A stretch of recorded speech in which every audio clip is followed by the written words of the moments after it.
Renan shows up at some point, right? And there's going to be a confrontation where Ezran has to see the guy who killed his dad, right? And what is he going to do? And I think that those are interesting questions. What's he going to do, Ezran? When they come for you? Oh, I thought you were in the cops side. So what if Rayla loves him as her father? Right. And I know you love Rayla. He killed your dad, man. Are you talking to Ezran? He killed your dad. You're just going to back off?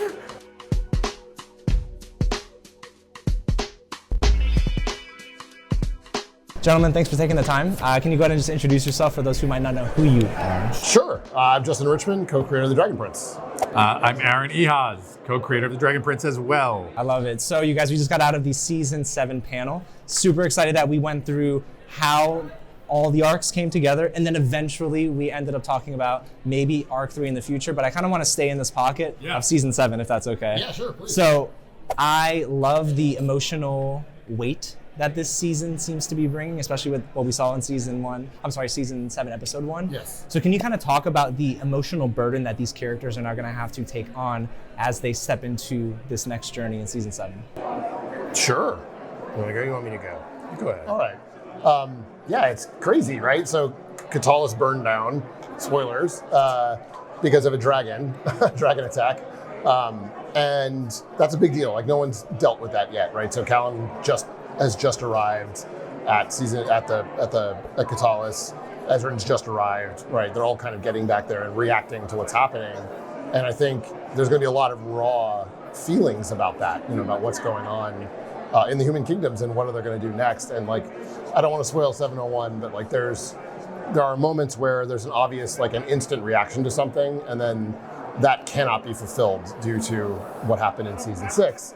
I'm trying to be very vague. I get it. And I think that will just lead to more tension amongst the characters. So. You out there watching, we were talking about the soundtrack that we had listened to. Please pause and go stream Neil Young's Don't Let It Bring You Down. Yes. And imagine ashes falling down like snow and feel it. Yes. And that's how you'll understand the feeling that we're going for. Yes. I love it. And I think the one thing that you guys have always done a good job of is being very, I guess, empathetic towards the characters and what they're going through. And there was, I know, not to spoil season 7, episode 1, but there are instances where we sort of just like see characters console one another, right? So how do you feel the fandom in particular has sort of come together around this idea of like, we care for these characters so much? Do you feel like we're getting a culmination of like our characters and how much they love one another and seeing that love sort of radiate through the screen in what is currently the final official season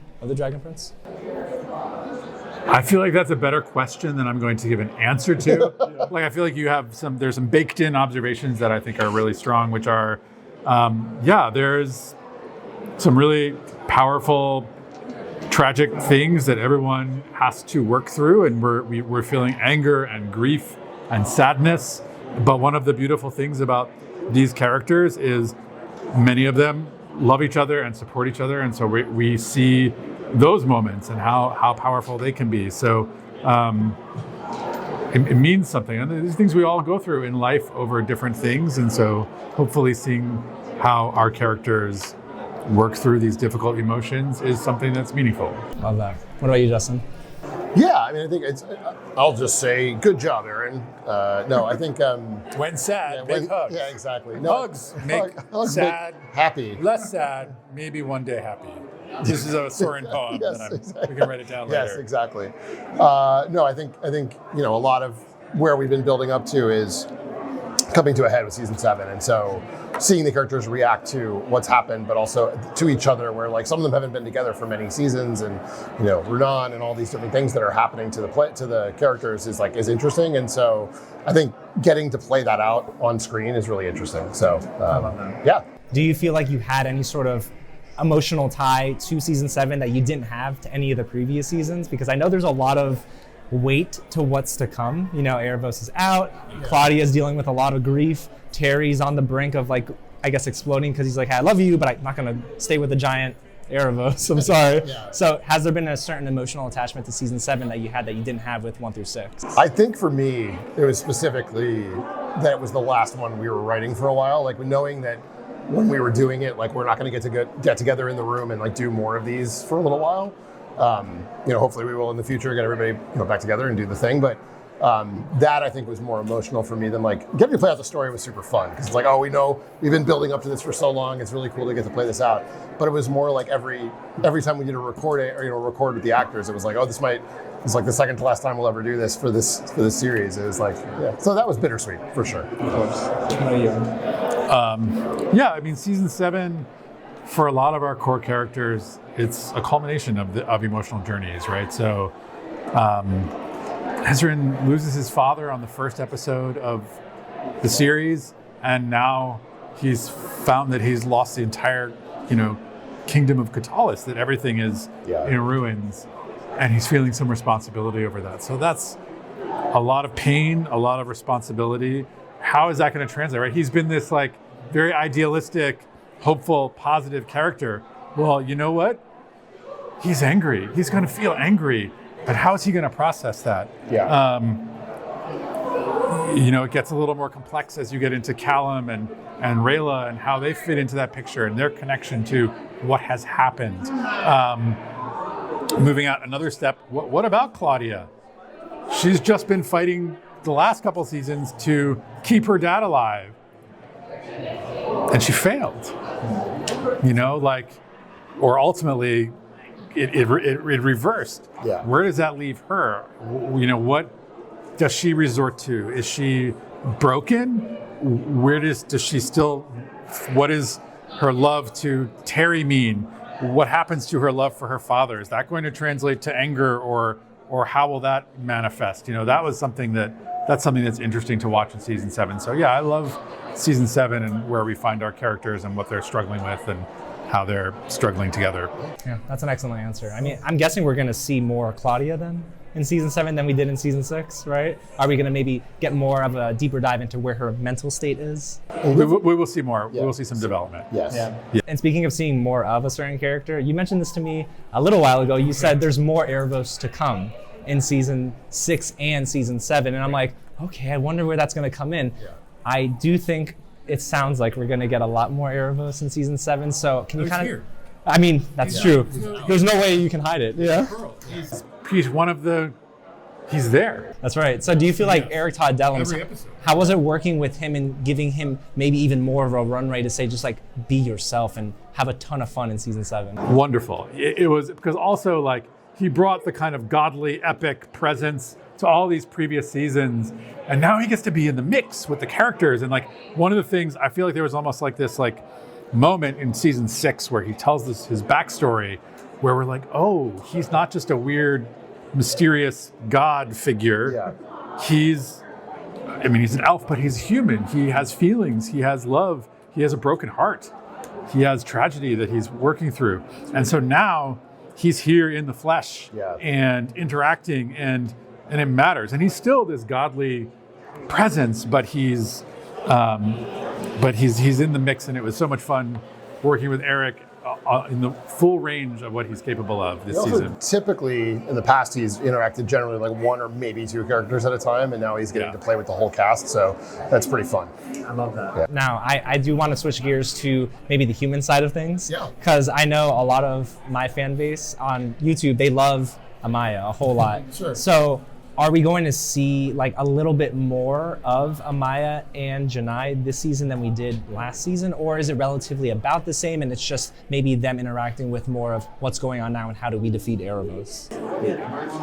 Well, I mean, they almost got blown up by like, Janai's brother. Yeah. What now? What do you do with that guy? Yeah. What do you do with the 1,000 or more soldiers who... Do you recruit them to help you fight Erebos? Can you recruit them? Yeah, or are they traitors? Yeah. How do you demonstrate clear leadership while you have these people who turned against you? Yeah. Like those are the challenges we're going to see from Janai. And then how does, Amaya, they obviously, how do they work through those ideas? Where do their hearts and minds come together to make those decisions that ultimately on some level are Janai's decisions, but they're together now. What does that mean? Yeah. And so we'll see that. And like Kareem is her brother and it's horrible. And does that make it worse? does that make it something you want to work through and forgive him, or does that make it like screw you, you're out? But that's something we'll see evolve. And yeah, of course, everyone will sort of, everything converges. Yeah. Yeah. Now, for you both personally, because the final two questions I have kind of surround you both. So you both are wonderful. You're great parents, loving family. So was there a way that you sort of tapped into maybe a moment in your life as fathers that sort of bleeds into how you wrote season 7? Yeah, like every episode. I mean, Like what part of it? No, just very specifically. No, I think it's more just I think The soccer episodes? the soccer practice episodes. all the soccer practice episodes, and half of season 7 is just on a soccer field. My kids play soccer. Sorry, that's why that came up. No, I think everything you write or create is in some way affected by everything else that your life is, right? And so, for sure, like being a dad and like having kids that are now a little bit, my kids have grown up while we wrote the show, and I definitely have different perspective on being a parent or being a parental figure, right? In specific ways, and I'm sure that seeps into how we wrote it. Like I think, Aaron had 2 kids during the process of writing the last 4 seasons, and so, I don't think I'd noticed it because we were like talking every single day, but I'm sure if you went back and we looked at like the arc of how the show is written, I'm sure it affected the writing. Like not even a question. Well, and I would say 2 other things there. From the beginning, which is to say years before we even started getting it off the ground, part of what we talked about was what it meant to pass values and conflicts on from one generation to the next, right? So that was something we thought about in a big way. And then in the smaller ways, seeing Viren and Claudia or Erebos and all those things, affected how we think about things. But I think what we're seeing in season 7 now is some culmination of like, how does a younger generation maybe not inherit whatever cycles of conflict and anger and revenge are being passed to them, even though they're being tested? I mean, like, again, remind you what Ezrin is going through and what he's seeing. Is he weak? Would he be weak to let this go? Yeah. Like maybe. So what does it mean? How do you look at what has happened and move forward with that in some meaningful way? Or are you just inheriting this? Are you going to follow this pain and tragedy that's been happening over and over? And we see it with, with Erebos and Viren and Claudia as well. So. I don't know. I think there are things we think about from generation to generation, but also from parents to children. Another place we explored that really specifically, though, was Viren's revelation as he sees Claudia embracing his pain and his errors and having to suffer to correct them. And you see, like, oh, wait, that generation doesn't want you to do that. Or at least the loving parents, like, would hate that they passed on their trauma and toxicity to you, which is what he's done and what he's seeing. And so there's something to that it happens, and how to, on both sides, how do you, through some self-awareness, create change over time and pass something better onto your children, and how do your children seize an opportunity to change and evolve past, the sins and mistakes of the generations that came before. It's really complicated. And I don't have an answer. It's clear from my ramble, but it's something we care about and we thought about before it, and which really is culminating in season 7. I think also just the questions that are being asked are really complicated. Like, Renan shows up at some point, right? And there's going to be a confrontation where Ezrin has to see the guy who killed his dad, right? And what is he going to do? And, I think that those are interesting questions. What's he going to do? Ezrin? When they come for you. Oh, I thought you were in the cops song. So what if Rayla loves him as her father? Right. And I know you love Rayla. He killed your dad, man. Are you talking to Ezrin? He killed your dad. You're just going to back off? He's like on one shoulder and then he's on the other shoulder. It's Justin. Hey man, it's cool. Yeah, it's fine, bro. Everything's cool. You gotta figure this out. But I mean, out. like, I say that jokingly, but also like, those are real conflicts. think about Ezrin. Yeah. How do you feel? What do you do? Yeah. Sure. Think about Ezrin thinking about his father, thinking about Ezrin, thinking about Rayla. Now think about Callum, thinking about Ezrin, thinking about his father, King Harrow, thinking about Rayla. This is complicated. We're thinking about like Zubaya. On the complicated note, another thing about being a parent that I will throw in is I was at a conference for my preschooler. One of the great things one of the teachers said that I think is a truth that we try to embrace in The Dragon Prince was like we try to teach the children, and we're talking about 3-year-olds, that you can have 2 feelings at once. And they can seem to contradict, but having the like maturity to be able to say, oh, I'm having 2 feelings at once that are strong, and it's kind of painful to hold them both at the same time. Like is a truth that like as humans we have to say, okay, that's okay, and that sometimes that hurts, and that sometimes that's hard, but you can carry 2 feelings at once, and they can both be true, even if and you can still make decisions based on what you think is right or what you think is loving, even if both of these hard things are true. I don't know. That's lovely. I really appreciate the insight. No, that was incredible, and I'm better answered than I could have ever even thought of myself. So you and I were talking about the fans and how their love for the series has really like motivated you both, right? So can you sort of speak to how over the course of now 7 seasons, how fans have really impacted your work as creatives? Have they given you that extra push maybe when you find yourself in a difficult spot, whether writing an episode or curating an idea? How have the fans sort of helped build you up as creatives during this journey through The Dragon Prince?